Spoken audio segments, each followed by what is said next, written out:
are you? In the last 4 decades that I have been studying the future and the trends that shape the future, I have come to 2 important conclusions. The first is that we have no language for the future. I said this at a university recently, and a young woman put up her hand and said, "I think you're mistaken. Surely Shakespeare and Dante and Pushkin had a language for the future?" And I said, of course, I should have been more precise. We have no language for the technological future, which didn't matter much until 200 or 300 years ago, because there wasn't a great deal of technology until 200 or 300 years ago. But today, as new technology arrives, we, by definition, almost lack a language with which to consider it. We lack, in any language at all, the words that are necessary for us to consider how this technology may affect us and how the potential will affect us. The second thing I've learned over the last 4 decades is that we are intensely virtual creatures. And I am impressed by the design of this conference, because I could not have had a better preparation for my talk this afternoon than I've had in the 2 previous presentations from Luke and from Andrew. Winston Churchill said, "The further we look into the past, the further we can see into the future." So in an attempt to look into our distant future, I'm going to go back in time this afternoon, a very long way. In fact, I'm going back 1,000,000 years. I'm going back to the time when our ancestors, the forerunners of Homo sapiens, began to do something very strange. They began to stand upright. This process took hundreds and hundreds of thousands of years. And we don't really know why certain groups of hominids began to walk on 2 feet. Perhaps it was to see over the long grass of the savannah in Africa. Perhaps it was to reach up for fruit from trees. But I think it was to fight. I think it was to hold weapons. I think that was the evolutionary spur. But as a result of standing upright, 2 things happened. The first is that the bones at the back of the primate's skull fell backwards with the weight of gravity and made room for the brain to grow. The second is that the voice box, the larynx, also fell backwards in the throat, as the very early forerunners of human beings stood up, and as the voice box, the larynx, fell to the back of the throat, it too found room to grow.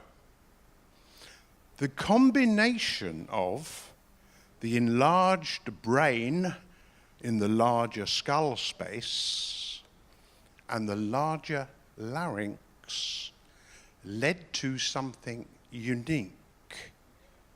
It led to language. It led to our forerunners beginning to identify each other and the objects around them by arbitrary sounds.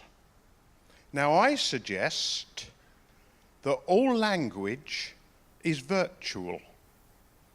And I'm using the word virtual in its original meaning, from the Latin word virtualis, which means something that has power or efficacy without having a physical presence. That is the concept of virtual. So when in a tribe, in a group somewhere, a group invented a sound for the ground, the earth, or the sky,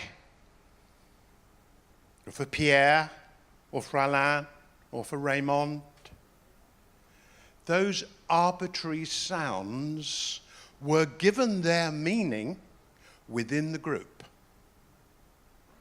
Each of those sounds is, of course, just arbitrary. And as we know, there have been millions and millions of separate languages which have come and gone over the years.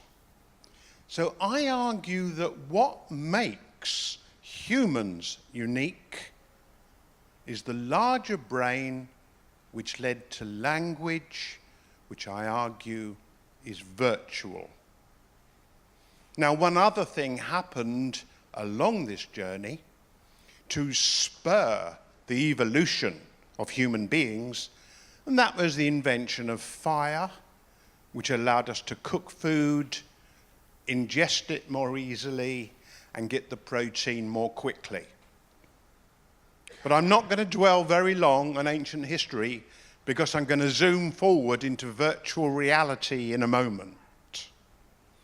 But I want to come up to more modern times as this virtual ape, the early humans with their language learned more, and eventually, after coming out of Africa, created the agricultural revolution in the Middle East, specifically in the land that used to be called Mesopotamia or Babylon, today's Iraq, or as the Americans say, Iraq. Now, in that country, along the Fertile Crescent of the Tigris River, 4 virtual inventions were made by humans that have shaped the world today. The first is alphabetic writing.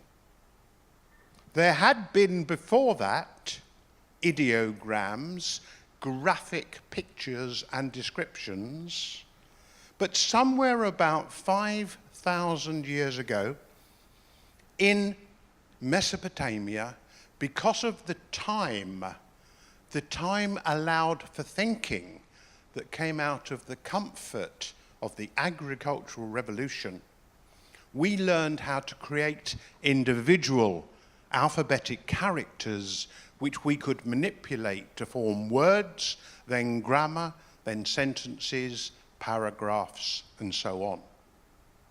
All of a sudden, the knowledge we were gaining could be stored, could be written down, and could be forwarded to later generations. So each time something new was learned, it was recorded. And the recording, writing, is, of course, wholly virtual. It is squiggles on a piece of stone, or on a piece of wood, or on a piece of papyrus, or on a piece of paper, that within a language, in a group that understands that language, has meaning. But it is wholly virtual. The second crucial virtual invention was date and time. Now, periodicity existed before. We had a year that it took for the sun to go round, as it were, or the earth to go round the sun. But we didn't have the hours and the minutes of the day. These are virtual inventions, the division of natural rhythms into virtual units. So if I say I will meet you at midnight, at 12, at 2400, I am agreeing a virtual concept with you that you will understand. The third virtual invention was in fact the basis of modern mathematics. It was before the Egyptians. We have the proof that it began in Mesopotamia, in this wonderful fertile valley 5,000 years ago. Because mathematics, as many of you here will know, is the most elegant way to describe and to measure the world. But it hadn't existed before. The observation and measurement of mathematics is a human virtual creation. The objects we measure may not be virtual. It is our measuring that is virtual. And the fourth key virtual invention is indirectly the one that brings all of us here today. It is the one that shapes the modern world, and it is the foundation of our society. The fourth virtual invention is money. Money doesn't exist. Value exists.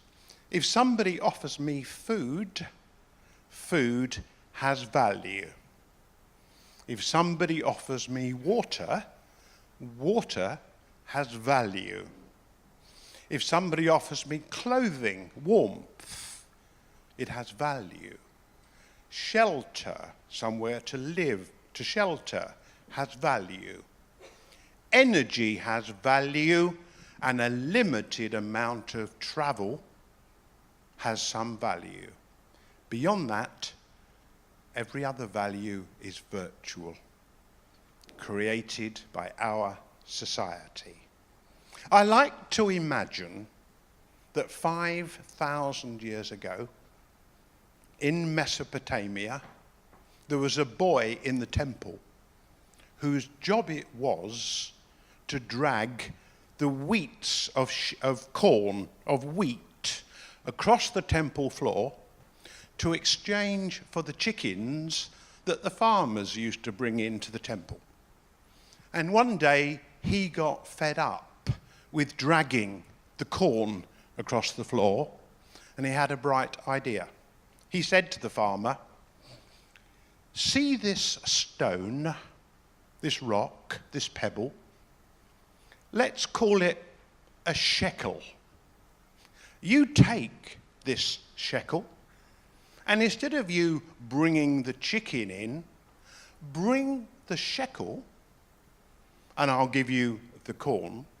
And when I want chickens, I'll give you the shekel, and you give me the chickens." Now, of course, the farmer to whom he said this went outside to his friends and said, "You see that idiot boy in the temple? If you give him a stone, he'll give you corn. But the concept of embodying the notion of value in a stone was born. All forms of money, including, by the way, gold and silver, all forms of money are virtual. We give value to money by agreeing that a euro or a pound or a dollar has value. If suddenly you stopped believing that the euro I was about to hand you had value, you wouldn't take it. You believe it has value because somebody else believes it has value, and most people believe it has value. But money is wholly virtual. And the giant indebtedness of the globe today, well, we have a nation like the United States, which owes, ready for this, $15 trillion. That money actually doesn't exist. But while everybody is prepared to pretend that it does, we have our current virtual economy. And as I will argue in a moment, virtual is as real as physical. So the answer is that actually it does exist, although it is virtual. But there is no value in those binary ones and zeros that sit on the bank's hard disks in the cloud. They are just ones and zeros. Now, looking back into history, I need to start looking forward. Let's come up to the modern date. After the Mesopotamians did all this wonderful work with virtual inventions, we had a long quiet period until the Renaissance. In the 14th century, we got printing and books. And you may not think books are very virtual, but of course they are wholly virtual. They are just impressions and squiggles on a piece of paper, bound together, that we give meaning to by our common understanding of French or of English or of Persian or of whatever language we speak and read. So books all of a sudden allowed us to not only store our information, but because we could print many of them, to distribute it. And this is where we begin to get the idea of society developing by standing on the shoulders of giants. Because we could distribute the information we had learned, the knowledge we had gained, we stored it virtually. And then there was navigation, another major virtual invention. The globe really isn't divided up into horizontal and vertical lines. We invented navigation, latitude and longitude, in order to find our way around. And then as we come much more recently into the 19th century, we've got the virtual inventions of wireless and television, of course computers and networks, and today we have the latest white-hot technology, something we call the smartphone. And I said at the beginning of my talk that the one thing I'd learned out of two things I mentioned is that we have no language for the future. Let me give you an example. Images behind me are thrown onto the screens, and when the devices that throw those images were first invented a couple of 100 years ago, in the English language, we called them magic lanterns. We could only describe projectors as lanterns that had magic properties. When the automobile, the car, was first invented, we called it a horseless carriage. We could only describe the car by what it didn't have. It didn't have horses. The railway locomotive, the railway engine, was an iron horse. Aeroplane was a flying machine. Movies were talking pictures. Refrigerators were ice boxes. You begin to get my point. So now we have smartphones.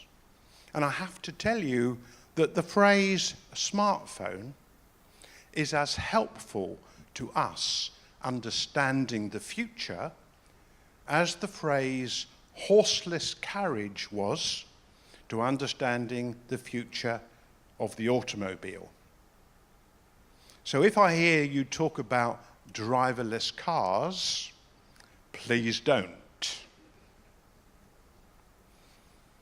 So I am arguing that we are, in all the ways that matter, virtual creatures.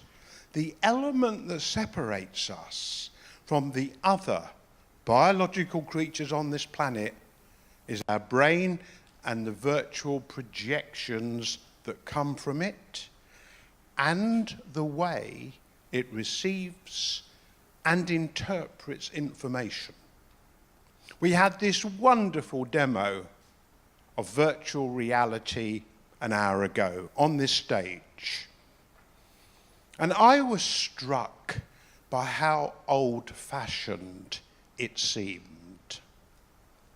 I imagined looking back on that in 10 years' time and smiling at this ridiculous headset and the ridiculous wands that people used to hold in their hands. Because 10 years from now, our electronic contact lenses will give us the projection in front of our eyes, and our in-ear ambient sound buds will give us all the sounds, and our smart rings will give us all the hand movements and connection and the smart input we need.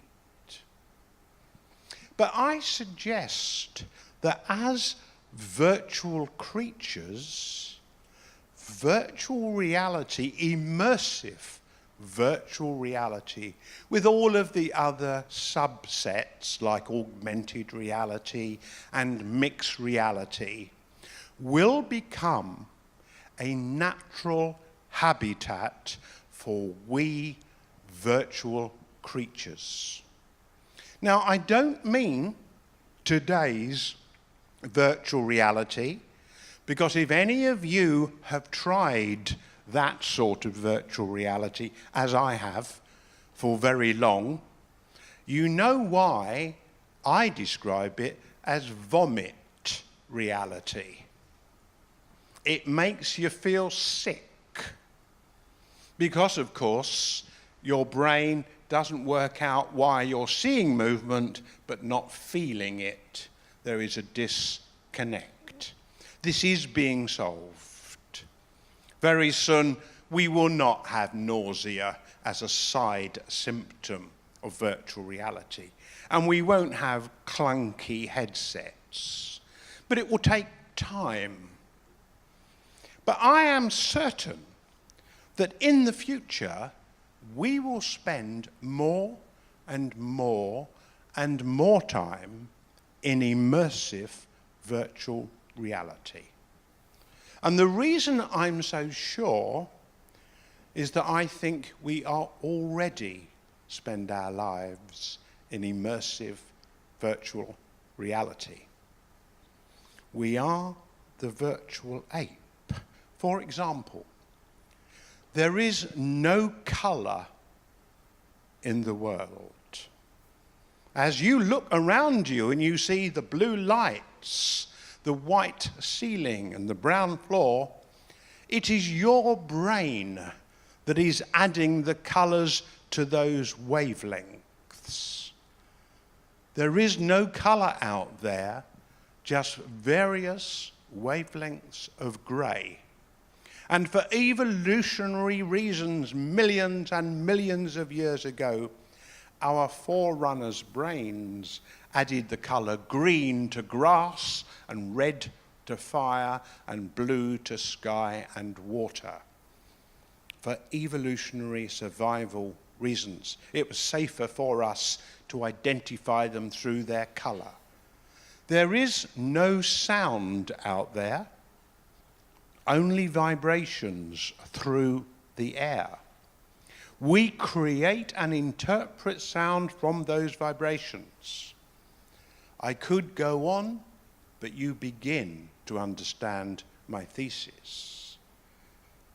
When you choose to, perhaps this very moment, you may go online and establish for yourselves the scientific truth behind such apparently ridiculous assertions as there is no colour in the world.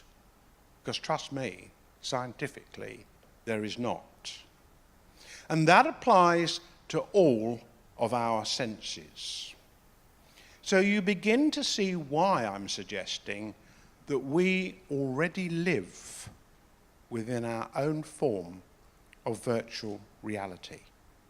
And therefore, as artificial virtual reality improves, as it becomes more powerful, as it begins to become totally multi-sensory, and by the way, I think there is a reason that will have both taste and smell, as well as touch, heat and cold, and all the other things, so I suggest VR will become indistinguishable from what is our interior world. The difference is that because VR is artificial, we will be able to control it. So we can choose whether we're on a beach, whether we're skiing, whether we're eating, whether we're having sex, making love, whether we're working. But it won't seem different to our lives outside of VR. And I suggest that it will become totally and absolutely addictive. It will be like being ourselves, but more so and under more control. Is this a good thing? Well, that is one of those grumpy old person questions that Andrew talked about earlier, because it is going to happen. But we are going to have so many other amazing things happen in the next 20 years that VR will be competing with all sorts of stuff. Artificial intelligence is going to be competing with robots which are astonishing. And I want to come back to this smartphone, this device today, which is at the heart of where we think technology lies. And I want to suggest where it will be in the future. And to do so, I have to make a confession. And the confession today is that I am a visitor from the year 2030. And I have come back to the USI Conference 2016 to just give you a glimpse of life in 14 or 15 years' time. Now, back then in 2016, I had a smartphone in my pocket, and I had a very stupid software assistant in my smartphone. In fact, my software assistant was so stupid, I gave up on her. But you know, within a year or two, 2017, 2018, I remember it clearly, those software assistants started to get really useful. You still had to be quite precise. about what you said to them. But when you wanted to get a plane booked, or you wanted to go out, or you wanted to pay a bill, all of a sudden they understood language that was a bit sloppy. And when I hear about a computer clever enough to beat the human champion of Go, and isn't that a wonderful thing, I smile. And the reason I smile is that I know that computer capable of actually beating somebody playing Go wouldn't even get one sentence of irony if I were to say it to the computer. So if I said to the computer, "Well done, you've just won a game of Go, big deal," it wouldn't get it. And until a computer intelligence can get irony, in other words, the real meaning of our language in context, is not going anywhere. But as I said just now, in a couple of years' time, 2018, it's coming. Now, of course, as I come from the year 2030, I'm able to tell you how it's all evolved. And as I stand in front of you this afternoon, I am accompanied by my constant companion, Maria. Now, Maria lives just behind my left ear. Maria is a nanoscale implant, and she is in command of my body network. And my body network is, of course, my monitoring system, my communication system, my entertainment system, and the feed for all of my VR experiences.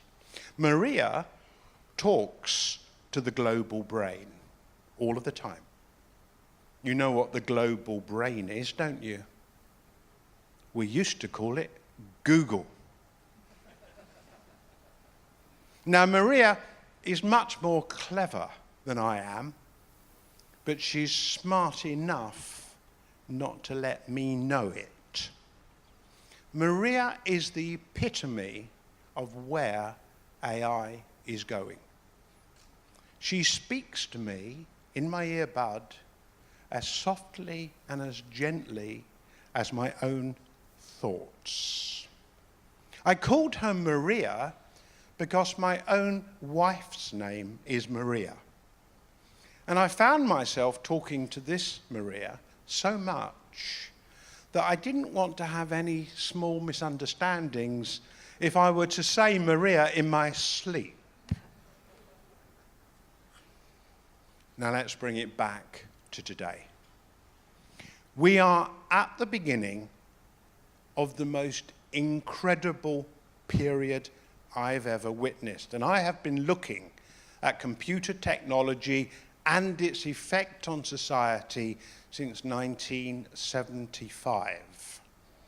Throughout that time, it has been accelerating exponentially, and today we are getting to the point where it is becoming phenomenal. I wish, for example, I could spend a similar period on the prognosis for medicine that I've just spent on virtual reality. But that belongs to another day and another talk.